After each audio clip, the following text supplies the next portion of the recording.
How's it going?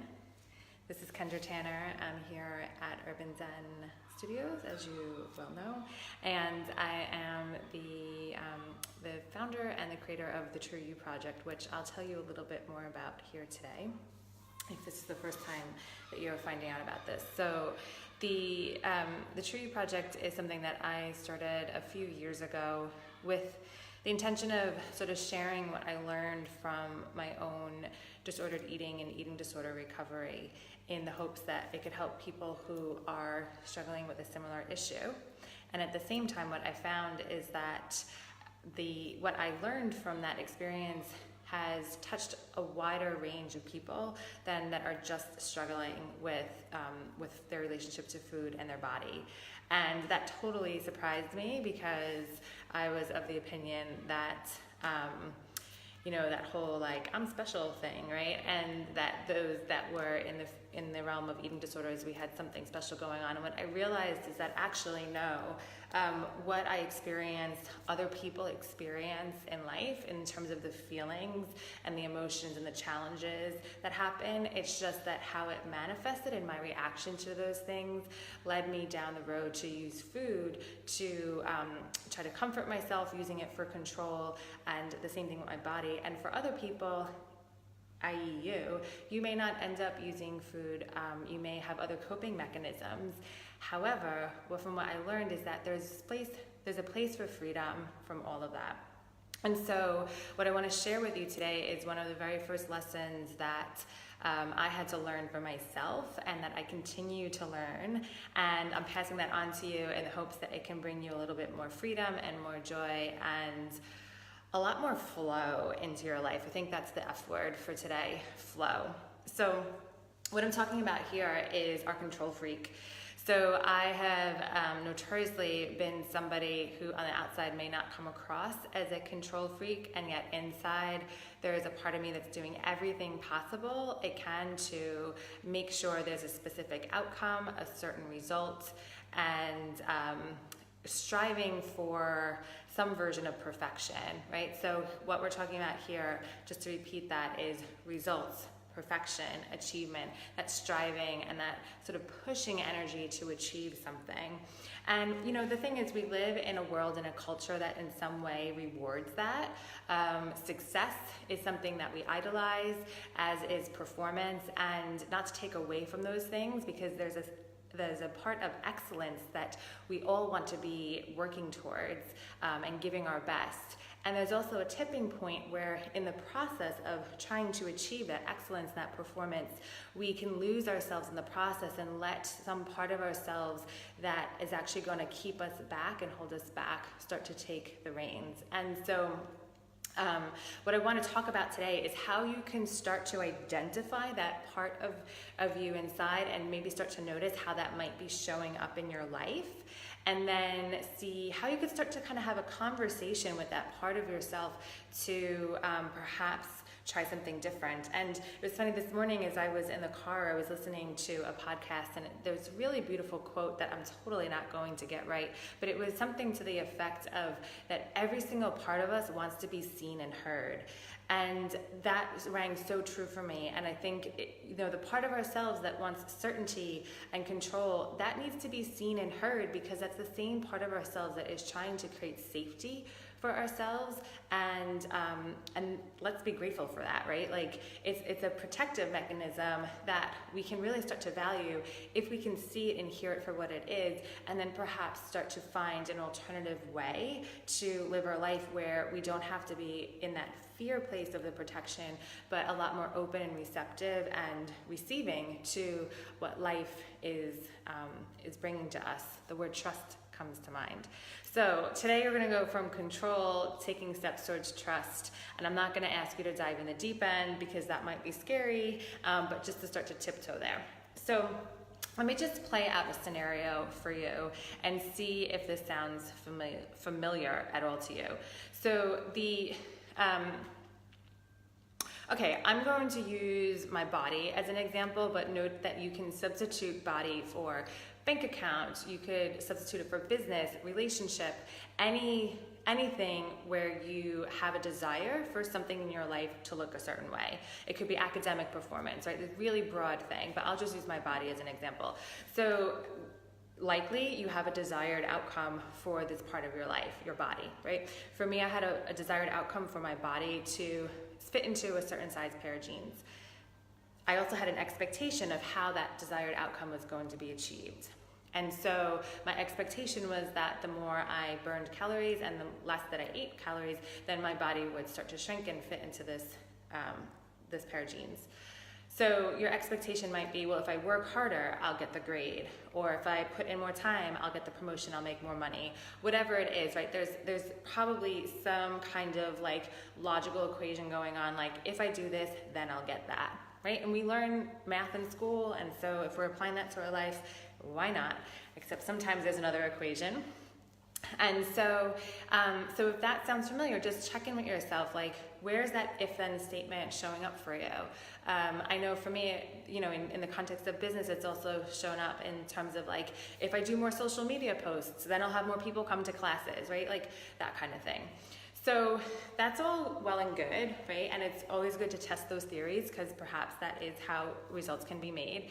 What I've found though is that when it's the part of ourselves that is kind of acting from a place of fear, of control, of needing and wanting it to be a certain way, I need to fill my class, I need my bank account to have a certain number in it, I need to fit into a certain pair of clothes, then that's where we can get a little bit stuck, because what happens is then, say you put in all that action and all that energy to try to get the results, and then one of two things happen. Either you get the result, but now you're like, crap, because I just worked my buttocks off to get that, and I have no other choice now but to continue putting that effort and energy to get this result. And that can create this like hamster wheel trap of feeling like I can't let go now. I can't stop. I can't stop going to the gym. I can't stop going to yoga. I can't stop posting on social media because this is the thing that's getting me the results, right? And that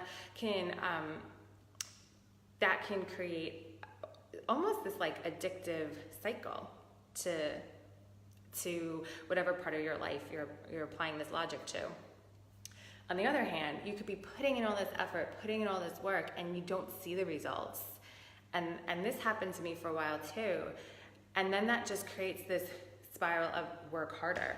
So now, instead of thinking, maybe I'll try something different, at least for me, my control freak goes, no, do it more. You have to do it harder. You need to put in more hours. You need to be eating less food. You need to be running more miles, right? And so it can create, again, this hamster wheel where you think, I have to keep doing this, I have to keep doing this until I get the result. And there's this sort of like scarcity thing of once I get the result, then I can back off, except you never get the results. And then even if you do, you're still like, then you're back to square one of, crap, I just got the results, I can't stop now, right? And so you can see how it just perpetuates this cycle of this really control freak energy.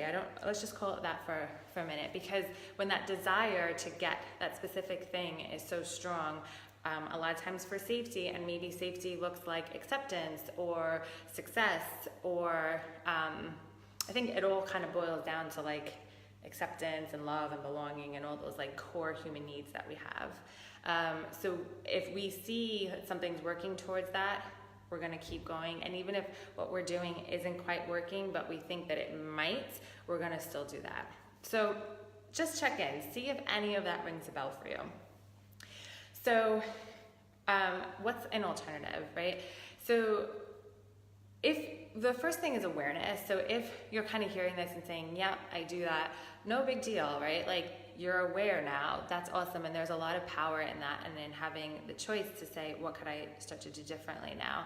And so what do I want to say here? So what you can start to have that conversation with that part of yourself is two things. One, just identifying what we just did, of saying, what might that desired outcome be that you're striving for? What's the expectation that you're having on how you're supposed to get there? So it's this combination of like outcome goal and process goal. So that's one thing you can do, is just start to raise your awareness and noticing huge power in that. The second thing you can start to do is start to really understand, well, why? Like, what is it I'm trying to give myself here? And is it the safety and security that comes from your version of success? Is it that you just want to feel like you're belonging into the pack of other people around you that are working really hard to strive for whatever outcome it is, right? And just check in to see why. And thank that part of yourself that is like looking out for you, right? Like, thank that part of yourself that cares enough about your safety or security or acceptance or belonging or survival in this world, that is going to give you the momentum and sometimes the adrenaline to keep working and keep pushing towards that goal. The third thing is then you can start to think, okay, maybe if I want to try doing something different, and maybe this is burning me out, maybe this is leading me down an addictive cycle, maybe this is creating so much stress in my life that I can't actually enjoy the success that I have. Whatever the impact is of this control freak, is start to think, okay, maybe there's another way. And here's the thing, like, if the control freak, let's make the assumption that it's doing something to protect you, totally like bagging it and jumping in the deep end and saying, I'm totally gonna let go and I'm gonna go with the flow. Like, maybe you're a plunger, I'm a tiptoer. So I need to tiptoe towards that so that I still have a sense of self and safety and security as I'm taking those steps forward. So perhaps you can just identify what the one thing that you're holding on to that's kind of keeping you in that loop of trying really hard to get that outcome, and just say, how could I start to loosen my grip? So I'm not even asking you to let go, just how do I start to loosen my grip? So to give you an example, like I said, for me, my body was something that I was really putting a lot of pressure on to fit into a certain size. So I wasn't ready to say, okay, like, it's okay to put on 15, 20 pounds or whatever. But I was willing to say that one pair of jeans that I'm trying to squeeze into, I am willing to have that leave my wardrobe so that I'm not reminded of it all the time, okay? Recently, I had in the context of business, what if I just stayed off social media for a month, right? What if I could just give myself that space and just see what happens, right? So I'm not saying ban social media forever, but just give myself a bit of breathing room. So that's what I would encourage you to check in for your own life. What is just one way you could start to loosen the grip for maybe even a fixed period of time, right? It doesn't have to be forever if that feels too scary. Like the social media example, 1 month was all it was. I think it ended up being 6. No, actually I did go back on it after a month.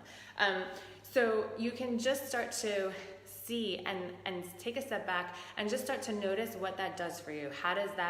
What space does that create in your life for something more and something new and something bigger than you could even imagine, to kind of step in and start to bring things to you, right? So if you can think of this energy, like often the control freak is like this moving forward and this clutching, this holding onto, and as soon as we can start to open up our hands, then they're in a posture of receiving. And so perhaps life has something else in store for you that as soon as you can back away from, it starts to make space to let that enter in.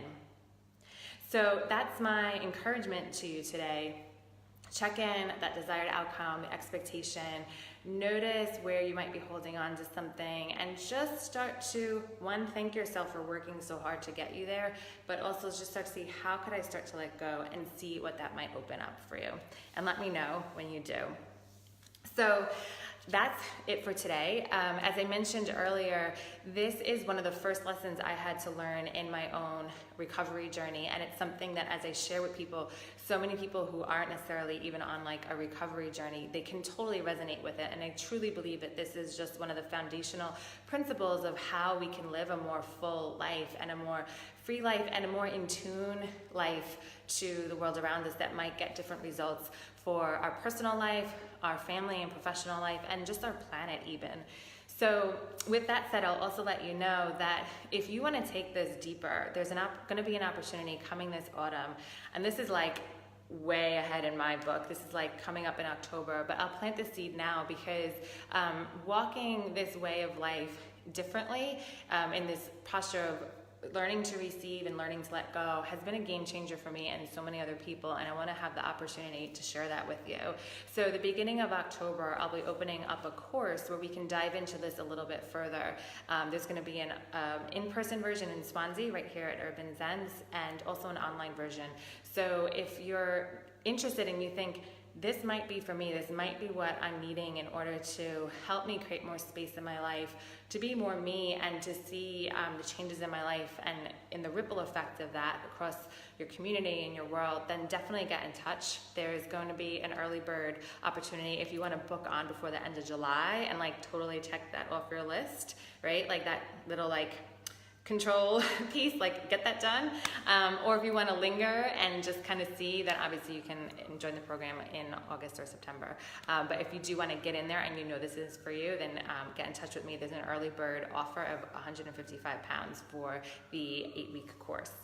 So that said, thank you very much, and definitely try this for yourself and get in touch. And if you leave a comment, tag me in it, because I won't always see the comment unless I'm tagged in it. So Kendra Tanner, you can just tag that. And I would love to know sort of what you're noticing in your own life of how this idea of control might be coming up and how you might be able to tiptoe towards something else. Okay? Lots of love, and catch you guys soon. Bye.